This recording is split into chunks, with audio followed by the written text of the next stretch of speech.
Hello, everybody. I'm really happy to introduce Gwenn on my show. She's doing this really incredible work concerning mental health and creating coloring books in order to help others to be able to kind of get in touch with themselves, get in touch with their emotions. If you look at her work, it's like very bright and brilliant and stirs up a lot of emotions in you. And she has all these like excellent questions that you could answer based on looking at the picture to kind of like explore your inner world. So welcome to my channel, Gwenn. Thank you so much for having me, Leon. Can you tell us about the work that you are doing right now? So the project as a whole is called Everything's Fine. The idea being because everything's not. A lot of us are struggling with anxiety and depression and PTSD. And so to acknowledge, that everything is not fine. Everything's fine is a phrase that I repeat to myself less now than I used to. I think I sort of extricated it from my personal sort of arsenal of self-talk by naming an entire show, an entire project after it. But it was a way that I self-soothed, reminding myself, everything's fine. So the series, it was started out as a series of paintings that I began 2 years ago. So towards the end of 2021, I was one of those people who was really excited about the COVID vaccine coming out because I really thought that could help us go back to maybe not exactly how things were before COVID, but a little bit more normalcy. And by the end of 2021, we were starting to see that there wasn't enough widespread adoption of the vaccine in the US or across the world for a variety of reasons, not just because people were resisting it, but also because of the vaccine just not getting to places it needed to get to. And so we were starting to see more versions of COVID come out. And I was starting to realize, oh, this future that I thought we were going to have, it's not going to happen. And so I had sort of been holding myself for that moment, dealing with all of the lockdowns and COVID in general. And that moment wasn't happening. And so I went into a crisis and I needed to figure out a way out of it. And with most of the things in my life, I tend to turn to painting. And so I started this series of paintings. Now I'm excited for this project to go to this next phase, which is what you were talking about, turning it into a coloring book and also a teaching guide, learning guide, something that high school art teachers can use to help their students develop work like this, really focusing on self-portraiture not being specific to your face or your figure, but how can you convey something about yourself? Because I think a lot of these paintings really are self-portraits, but through, other animals or other kinds of figures. And one of the art teachers I was talking to about this project, she was like, this is so important in today's world, especially with all of the, uses of mobile phones, and the cameras are just always with students, and specifically also the filtering process that happens on a lot of photos. Students have a really complex and unhealthy relationship with their own image. And so expanding self-portraiture and self-expression is really vital right now. Excellent. Yeah, that sounds like you're doing really good work. And I've also looked at your videos, and I think even through the tone of your voice that you convey a way of being able to connect with others, importantly also allowing them to have a sense of like self-inquiry, be able to kind of help them be able to get in touch with what they're feeling too.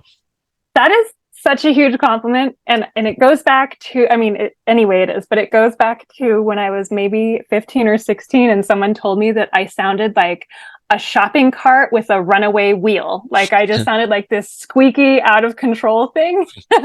So for you to compliment my tone of voice is really special to me. And then also, I do try to keep it open for conversation, because I think anything that I'm saying, it's true for me, but that doesn't mean that it's true for everybody. And I wouldn't want to impose what's worked for me on it, or even, go anywhere near that.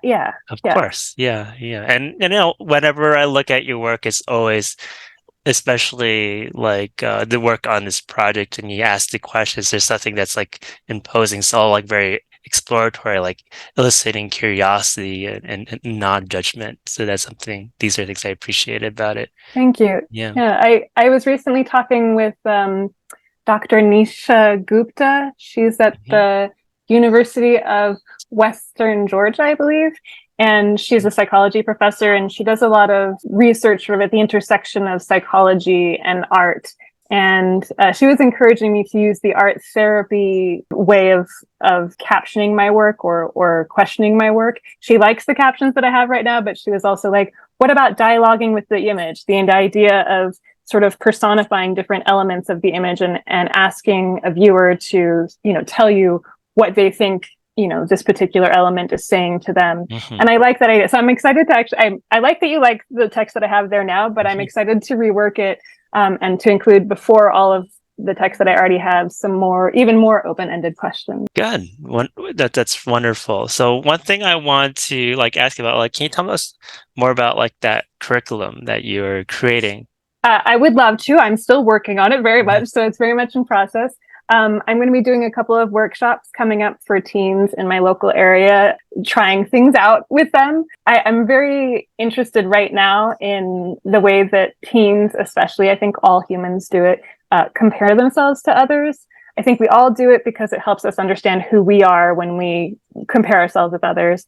But teens do it especially a lot as they're really trying to figure out what their place is in this world. This can be really detrimental, especially in creative spaces where, kids or students might want to be like, oh, they're doing so much better than me. I want to do a lot of, in this curriculum, showing, and in these workshops that I'm doing, showing the process of making my paintings and how convoluted it can be. From my first idea to what it looks like at the end, there's a whole process. And so to understand that some of that process was me comparing myself to others, even was trying to figure out, oh, so this has already been done, for some of the pieces. I don't actually want to repeat what someone else is doing. Not exactly. I want to find a new way of doing it. And so that comparison can actually be really healthy if you don't get stopped up by it and be like, well, it's already done, so I'm not doing it. No, it's already done, so I'm doing it differently. How am I doing it differently? So there's going to be an emphasis, I think, on that. At this point, that's what it looks like the curriculum is going to look like. I will tell you in a few months, what the final curriculum looks like. Yes, because you mentioned on your website or in a video that this is something that it took you 2 years to do, to kind of create the work related to mental health. And I like the way that you've talked about it, is that it's because it's personal. You have to get into your emotions, and that can be really hard. You have something here about to love your art anxiety. Yeah. Can you tell us more about that? But art anxiety, I think, is something that a lot of artists struggle with. It's this worry that absolutely everything that we're doing is being judged. And in some ways, I feel like you're lucky if it's being judged. That means someone's paying attention. Yes. But obviously, that's not helpful in this particular context. But yeah, I think even whether or not people are actually judging, the fact that we worry about it when we're putting it out into the world. And so I think it's useful to notice it and notice what in particular maybe makes your anxiety go into overdrive. So I have a lot of anxiety around sharing my work still, and I'm 20 years into my full-time art career. But there are things that definitely make it worse. So I can market my work. I can, sharing your work is marketing your work. I can share it by simply talking about my work, talking about the process. I can do that all day long. I love doing it. That is something that I enjoy doing. And so I focus on that. It's when I then go to ask for money that it starts to be a problem, which I think, in the sales context might be like, oh, so you're not a closer. You're not doing the vital thing of marketing, which is asking for the sale. Yes and no. I have been able to make my living for 20 years without doing too much of the thing that really spurs my anxiety on. So would I do better if I was able to override this particular part of my personality, financially? Maybe I would. But this is where I'm at. And, when I'm feeling better, I can do more of that marketing that is more focused on the sale. And when I'm not feeling as good, I can still share and so still do that vital work of getting the work out there. Yeah, you're very, very honest about your own personal experience of it. What I find about reading this, that, love your art anxieties, it's really about loving your anxiety. There's something universal. I could see it apply to my own life and to what I do, outside of writing, right? Just the thing you talk about, being able to advocate for yourself, know your worth. So that's why you ask, you put your hard work into what you do and ask for a good price for it. Cultivating your environment. So if there's people who are all these naysayers, you don't have to surround yourself with them. You find people who are on your team. So I think when you read this, it's something that people could cultivate for their life, even outside of art, even if they're not an artist.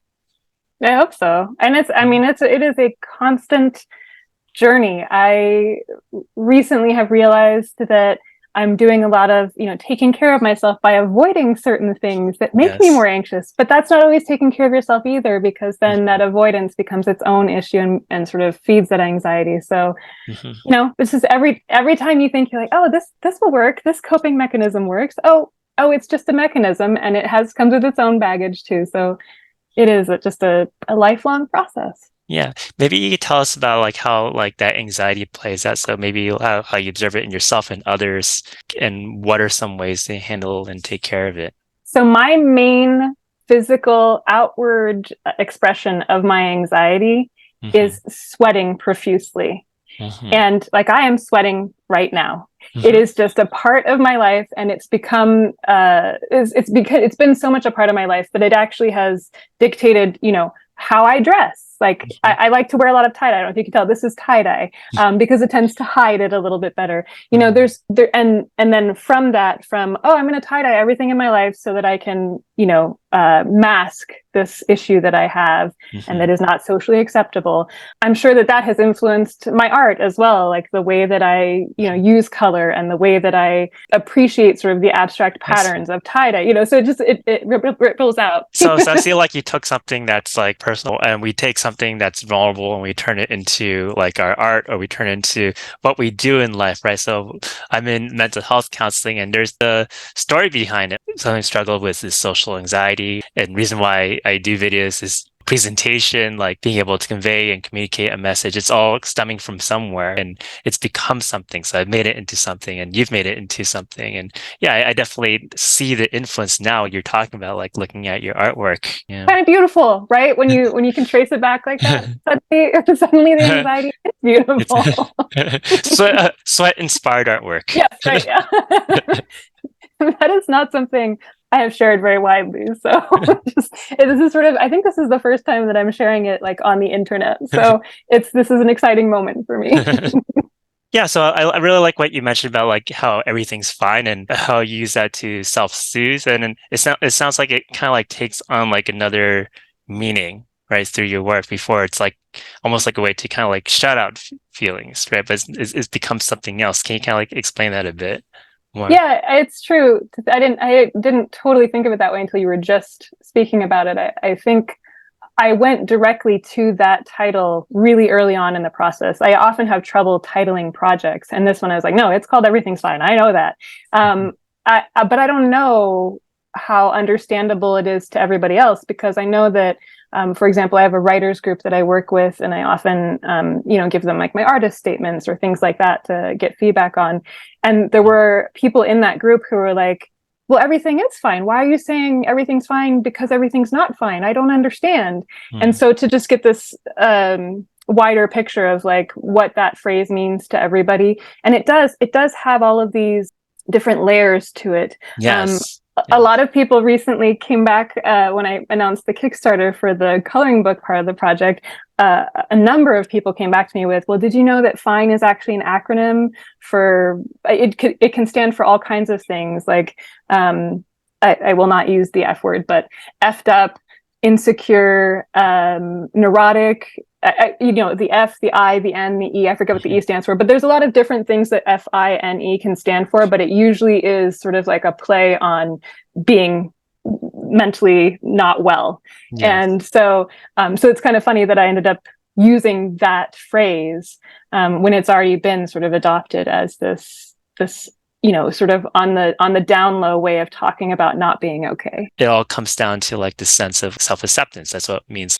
I think Yeah. I think for me, the everything part of everything's fine also is like this pulling way back, because it may not feel fine right here in this small space.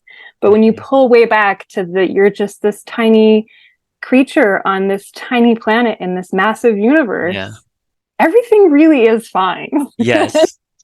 And I think I take a lot of comfort from that. Yeah, and that's a really beautiful image to kind of be able to zoom out and see like the whole universe as a whole. So, Gwen, I really appreciate you being on the show. Right? I'm going to provide a link to her website below, so be sure to check it out.